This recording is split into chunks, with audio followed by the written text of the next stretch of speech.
तुमको हम ले डूबेंगे, जी। तुम्हारे जैसा तो 10 वो मेरे आगे पीछे करता है।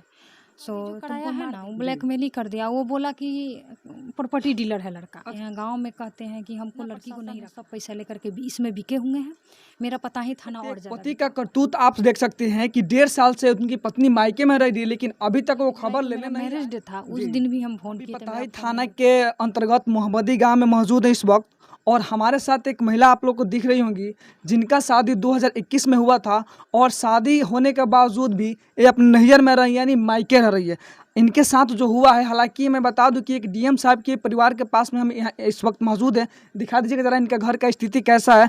आर्थिक स्थिति आप सभी लोग देख सकते हैं वीडियो में कि घर का स्थिति आप लोग को देखकर पता चल जाएगा कि आखिर ये कैसे है। आप सभी को मैं बता दूं कि इस लड़की के साथ आखिर ऐसा क्या हुआ कि शादी होने के बावजूद भी अपने मायके रह रही हैं, और जो हुआ है इनके साथ इन्हीं से जानने का प्रयास करते हैं कि इनके साथ आखिर ऐसा क्या हुआ कि इनको ऐसे हालात में रहना पड़ रहा है। क्या हुआ आपका नाम? पूजा कुमारी। अच्छा पूजा जी, आपके साथ क्या हुआ है कि आप 1.5 साल से सुनने में आ रही है कि आप अपने मायके रही हैं, अपने मम्मी पापा के घर पे रह रही हैं? मेरे साथ मेरा शादी हुआ था 21 में। जी। तो शादी के बाद कुछ दिन तक वहाँ पे हम थे तो ठीक ठाक था। अच्छा। कुछ दिन के बाद में धीरे धीरे थोड़ा मामला बिगड़ गया। वो जी। लोग जो है ना, अच्छा आदमी नहीं है। वो लोग मेरे साथ दुर्व्यवहार, बहुत अत्याचार करने लगे। ससुराल वो वाले? हाँ, उनका कहना था कि हमको 4 लाख रुपया चाहिए, अच्छा। तुम मांग करके दो, हमको दुकान करना है। जी। हम उनको बोले कि नहीं, हम कहाँ से पैसा मांग करके देंगे, हम अपने पापा को नहीं बता सकते हैं, क्योंकि मेरे पापा ज़मीन बेच करके शादी किए हैं। अच्छा। तो अब हमारे पापा नहीं दे सकते हैं। इसी पर वो हम लोग के साथ दुर्व्यवहार करने लगे। उन सब फैमिली एक हो गए, सब मिल गए। अच्छा। सब मेरे पति हम पर मारे उड़े भी, हमको मारे भी, हाथ भी छोड़े। पीटे भी हैं? हाँ, हम मेरे ऊपर हाथ भी छोड़े। अच्छा। और हमको क्या बोलते थे कि तुमको हम ले डूबेंगे, तुमको हम ले डूबेंगे, जी। तुम्हारे जैसा तो 10 वो मेरे आगे पीछे करता है। सो तुमको मार देंगे, तुमको हम मार देंगे। कुछ दिन के बाद ना हमको पता चला कि उनका ना पहले से बाहर में शादी का भी हल्ला है। अच्छा, पहले से आपके शादी के पहले से भी उनका मतलब हल्ला था कि ये शादी कर चुके हैं? हाँ, पहले से हल्ला था। कुछ दिन के बाद अच्छा।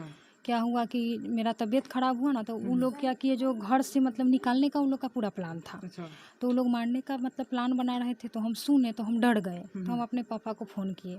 मेरे पापा गए ना, तो वो लोग आने भी नहीं दिए, अच्छा। और गाड़ी भी मेरा लौटाया। उसके बाद उसी रात में फिर ये लोग मेरे साथ दूसरे व्यवहार करने लगे। उसी रात में मेरे पति हमको मारे भी। अच्छा। तो हम अपने पापा को फ़ोन किए। तो हमारे पापा बोले कि ठीक है, हम आ रहे हैं। तो हमारे पापा गए, तो वो लोग हमको घर से निकाल दिए। घर से निकल, उन लोग का कहना है कि हमको नहीं रखना है। अच्छा। तो हम यहाँ जब चले आए, तो यहाँ हम 1.5 साल से हैं। यहाँ पर 1.5 साल से हैं, तो सारा खर्चा उर्चा सब मेरे मम्मी पापा दे रहे हैं। तो किस कारण से आपका हस्बैंड आपको पीटने लगे? वो हमसे 4 लाख रुपया मांगे। 4 लाख रुपया मांगे? हाँ, दुकान अच्छा, जब शादी आपका हुआ था जिस समय में, क्या दहेज वहेज नहीं दिए थे लोग हाँ, का? नहीं, 10 लाख रुपया खर्च है मेरे 10 शादी लाख में। रुपया? हाँ, 10 लाख रुपया मेरे शादी में खर्च है अभी तक। हमारे वो हमसे मांग रहे थे, तो हम उनको बोले कि नहीं, हम अब नहीं कह सकते शादी के हैं। बाद भी? हाँ, हम नहीं कह सकते अच्छा। हैं कि हमारे पापा हम पैसा के लिए। तो हमको, तो इसी पर वो थोड़ा हमारे साथ ऐसे व्यवहार करने, लेकिन जानते हैं कुछ कारण है ज़रूर, जो हमको हटाने की बात कर रहे हैं। कुछ ना कुछ कारण है। उनका शादी का जब हल्ला है ना, तो उससे हम लोग को भी लग रहा है कि इसी की वजह से वो हमको साइड किए अच्छा, हैं। हटाने की वजह से मतलब जान से मारने की ऐसे हो सकता हाँ है, हाँ, धमकी दे ये रहे थे? हाँ, धमकी दे रहे थे कि हमको मारे भी। मेरा गला भी दबा दिए थे अच्छा। और मारे भी थे। तो हम डर गए। तो हम अपने पापा के साथ चले आए। यहाँ आने के बाद ना, वहाँ उन्हीं के गांव से ये बात आ गया कि लड़का शादीशुदा पहले से था, लड़की के साथ धोखा हुआ है। तो हम विश्वास नहीं किए। हमको लगा कि ये कुछ हो गया है, ये सब बात नहीं, इसी की वजह से कोई कह रहा है, इसे गलत बात है। हम अपने पापा को बोले, लेकिन कुछ ना कुछ तो गड़बड़ है। मेरा फ़ोन नहीं उठाए, हमसे बात करना दूर कर दिए। तो हमें सबसे तो लगता है कि कुछ ना कुछ तो गड़बड़ है। इसी के वजह से वो हमको देखना नहीं चाहते हैं, इसीलिए ना कोई किसी को मारेगा। जी जी। तो यही सब बात है। हम यहाँ आने के बाद हम 10 महीना तक इंतज़ार किए कि वो 2 बार आकर के चले गए घर से, लेकिन एक बार भी आए नहीं हमसे फ़ोन से बात किए। 10 महीना तक हम यहीं थे। उसके बाद हम केस करने चले गए, क्योंकि अब हमको ना कहीं से कोई उम्मीद नहीं था। हम चले गए केस करने। केस किए हम, तो केस करने के बाद में पता ही था ना, मेरा तो केस लिया। केस लेने के बाद में क्या किया, जो मेरा चला गया मोतिहारी कोर्ट में। केस चल रहा था। केस चलने के बाद में बेल रिजेक्ट होकर के पटना चला गया है। और दूसरा केस जो किए हैं, सो यहाँ मेरा वकील चला रहा है। लेकिन हर तारीख पर हम मौजूद हैं वहाँ, एक भी तारीख पर वो लोग मौजूद नहीं है। और यहाँ फ़ोन पर किसी को कहते हैं, गांव में कहते हैं कि हमको लड़की को नहीं रखना है, और वहाँ उनका वकील कहता है कि लड़की को तो रखने के लिए तैयार है, लड़की रहना नहीं चाहती है। तो हम रहना नहीं चाहेंगे तो हम क्यों जाएंगे केस करने? पागल तो नहीं है कि हम केस कर देंगे, हम तारीख ढोएंगे। तो यही हमको कहना है। लेकिन सब जगह पैसा लेकर के लोग बिक गया है, जितना प्रशासन है सब पैसा लेकर के इसमें बिके हुए हैं। मेरा पता ही थाना और ज़्यादा बिका हुआ है। और संजय चौधरी जो है उनका तो रंगे ताल नहीं समझ में आता है, करते कुछ और है, कहते कुछ और है। वही आज तक नहीं इन लोगों को गिरफ्तारी किए, कुछ नहीं किए, हम लोग को उल्लू बनाते रहे। यही बात है। तो हम तो यही चाहेंगे कि हमको कोर्ट की तरह हमको न्याय मिले। देख सकते हैं एक पति का करतूत आप देख सकते हैं कि 1.5 साल से उनकी पत्नी मायके में रह रही है, लेकिन अभी तक वो खबर लेने नहीं आए कि मेरी पत्नी किस हालत में है, कैसे है। हालांकि इनके मम्मी पापा इनका खर्च उठा रहे हैं, लेकिन आप इससे समझ सकते हैं कि वो जो इसका पति है कितना घटिया प्रकार का इंसान है, जो कि अपने हाल चाल भी पूछने नहीं आया। यानी 1.5 साल से जब आप यहाँ पे हैं तो फ़ोन से भी कभी बात नहीं किया है वो? हम फ़ोन यहाँ इधर से फ़ोन करते थे, अच्छा। लेकिन मेरा फ़ोन कभी नहीं उठाए। जब 1 जुलाई को मेरा मैरिज डे था, उस दिन भी हम फ़ोन किए तो मेरा फ़ोन नहीं उठाए। उसके बाद कुछ दिन तक हम फ़ोन करते रह गए, वो मेरा फ़ोन नहीं उठाए। उसके बाद हम बंद कर दिए फ़ोन करना। तो इस सब से तो एकदम लगता है कि कुछ ना कुछ गड़बड़ है, ऐसे ही नहीं है हल्ला होगा किसी का। आज यदि वो सत्य पर हैं, वो कहते हैं कि हम शादी नहीं किए हैं, तो वो सही पर हैं तो कोर्ट में क्यों नहीं हाजिर होते हैं? हम जहाँ जा रहे हैं वो काहे नहीं आ रहे हैं? यही कहीं ना बात कहीं है। आपको शक है कि वो दूसरे शादी कर लिए हैं? हाँ, लोग का कहना यही, अब हमको भी शक होता अच्छा, है। एक काम क्या करते हैं कि आपने 10 लाख रुपया दे करके अपने मम्मी पापा का आपका ज़मीन भी बिक गया था शादी के समय में, 10 लाख रुपया दे दिए थे। क्या काम करते हैं आपके हस्बैंड जो कि 10 लाख रुपया आप लोगों को देकर शादी कर लिया, उसके बाद में भी आपको छोड़ दिए हैं, ऐसे कर रहे हैं, दूसरे शादी कर लिए? मेरा शादी जो कराया है ना, वो ब्लैकमेल ही कर दिया। वो बोला कि प्रॉपर्टी डीलर है लड़का। अच्छा। तो हम लोग, मेरे पापा सोची कि पढ़े लिखे हैं, प्रॉपर्टी डीलर है, ये सब अच्छा लड़का देखने में भी थे ठीक। तब मेरे पापा विश्वास पर मेरे पापा फाइनल कर लिए। लेकिन हकीकत बात अभी तक नहीं पता चल रहा है कि वो असली में काम क्या करते हैं। असली आपको में भी पता नहीं, एक पत्नी होने के बावजूद भी आपको पता नहीं कि आपके हस्बैंड क्या करते हैं? कुछ नहीं पता, सिर्फ बताया ही नहीं गया। इतना ही बता करके शादी हुआ कि प्रॉपर्टी डीलर है। तो हम भी तो यही सोच रहे हैं कि वही है वो। प्रॉपर्टी डीलर होने के बाद में भी आपसे घूस मांग रहे हैं, दहेज मांग रहे हैं कि हमको 4 लाख रुपया और दीजिए, दुकान करना है। हाँ, दुकान करना है। नीचे वाला प्लॉट जो है ना, वो खाली था ना, उसमें उनको दुकान करना था, इसीलिए मांग रहे थे। लेकिन आज तक ये भी नहीं पता है कि वो मुंबई में रहते कहाँ हैं। अच्छा। वो रहते कहाँ हैं वो भी हमको नहीं। जब जब मेरे पापा एड्रेस मांगते हैं तब तब वो वहाँ से बहाना मिल जाता है। बोलते हैं कि हम बहुत बिजी रहते हैं, हम यहाँ रहते हैं, वहाँ मेरा एक जगह कोई ठिकाना नहीं रहता। तो कहीं कोई रहेगा, कहीं भी रहेगा, तो रहने का तो कोई ना कोई किसी का तो ठिकाना जरूर होगा। 5,000 भी कमाएगा तो 1 लाख भी कमाए तो तो नहीं बताने के कारण क्यों नहीं बताएगा लड़का? एड्रेस क्यों नहीं बताएगा?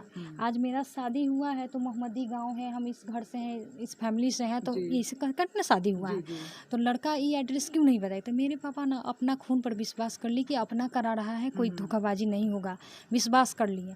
लेकिन इस सब से एकदम जाहिर होता है कि साइड करने का पूरा प्लान था। मेरा सब कुछ उन लोगों के पास मतलब है। आपको जान से मार देने के प्लान करके वो रखे थे लोग कि हम मार देंगे जब आएगी यहाँ पे। तो कहने का क्या मतलब है कि तुमको ले डूबेंगे? अच्छा। मेरा गला दबाने का क्या मतलब है? तुमको मार देंगे, तुम्हारे जैसा 10 गो आगे पीछे है। ये सब कहने से तो एकदम जाहिर है। कहीं ना कहीं पूजा को ससुराल वाले की तरफ से प्रताड़ित किया जाता था कि तुम इतना रुपया लेकर आओ तब हम रखेंगे, नहीं तो नहीं रखेंगे। लेकिन आपने जहाँ पे गई, आपने थाना में भी गई, कोर्ट में भी गई, वहाँ से क्या आश्वासन मिला आपके न्याय के लिए? क्या कुछ लोग बोले वहाँ का? कुछ नहीं बोले। ये थाना प्रभारी बोल रहे थे कि बारात लेकर के आए हैं। जब हम केस करने गए तो हम 2-4 आदमी से गए थे, तो हमको क्या बोले कि बारात लेकर के आए हैं, उनका यही कहना था। तो पैसा लिए थे ना, इसी की वजह से वो सब कहना था। बारात लेकर आए थे ऐसे बोले थाना प्रभारी थे जो? हाँ, थाना प्रभारी अनुज कुमार बोले कि बारात लेकर के आए हैं क्या?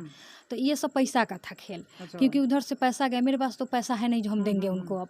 तो यही बात, इसी की वजह से ये लोग मेरा चार्जशीट आज तक नहीं, चार्जशीट मेरा भेजे, दबा करके कागज रखे। उसके बाद डीएसपी सर के पास भी पैसा गया था, उनके पास तो हम बात भी किए, उनका व्हाट्सएप पर हम अपना आवेदन भी दिए थे, वो देख करके हमको फ़ोन भी किए और हम बात किए। तो हमको क्या बोले कि कल हम आपके घर आ रहे हैं निरीक्षण के लिए। हम बोले सर आइए, आप समझ लीजिए साल लगने वाला है, कौन आता है?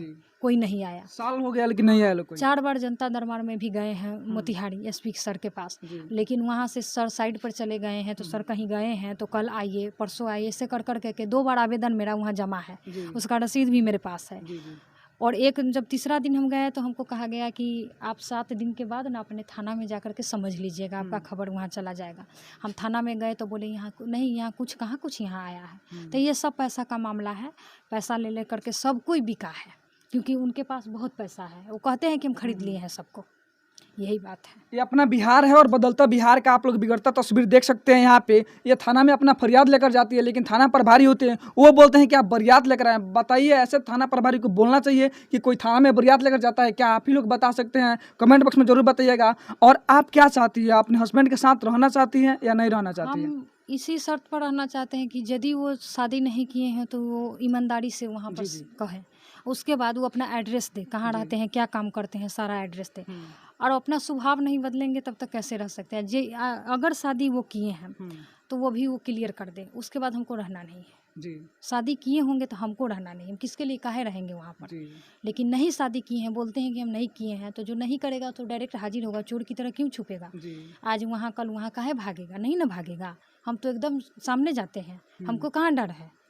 तो यही बात है। तो हम कैसे अभी कह दें कि हम रहना चाहेंगे, लेकिन शादी किए होंगे तो हमको नहीं रहना है। शादी नहीं किए होंगे तो उसके बाद हम सब कुछ जानबूझ करके समझेंगे, उसके बाद आगे की बात आगे होगी। यही बात है। लेकिन जल्दी से जल्दी इस चीज़ को जल्दी से सुलझाया जाए, क्योंकि बहुत हम लोग परेशान। बताइए, जिस माता पिता ने अपनी बेटी को धूमधाम से शादी करके ससुराल भेज दिया और वो बेटी आकर के 2 साल से 1.5 साल से अपने मायके में रह रही है, उस माता पिता के दिल पे क्या गुजर रहा होगा, भली भांति आप लोग समझ सकते हैं। हालांकि ये न्याय के लिए बहुत दिनों से गुहार लग रही है, बहुत जगह पे आवेदन भी दे चुकी हैं कि हमको न्याय मिलेगा। और मैं बता दूं कि ऐसे ऐसे लड़कियों को हत्या कर दिया जाता है दहेज को लेकर के, बहुत सारे लड़कियों को हत्या कर दिया गया है। इनको न्याय कब मिलेगा? जब 10 और लड़कियों की हत्या कर दिया जाएगा दहेज के लिए, तब न्याय दिलवाएगा। आप लोग बता रही हैं कि बहुत सारे मतलब जगह पे हम गए लेकिन कोई सुनवाई नहीं हुआ। हालांकि ये मामला जांच का, आप लोग जांच कीजिए और जल्द से जल्द जो भी इसमें अपराधी हैं, चाहे जो भी इनको मारने का प्रयास किए हैं, चाहे जो भी इसमें मतलब गुनहगार साबित होते हैं, उनको सजा दिलवाने का आप लोग प्रयास कीजिए।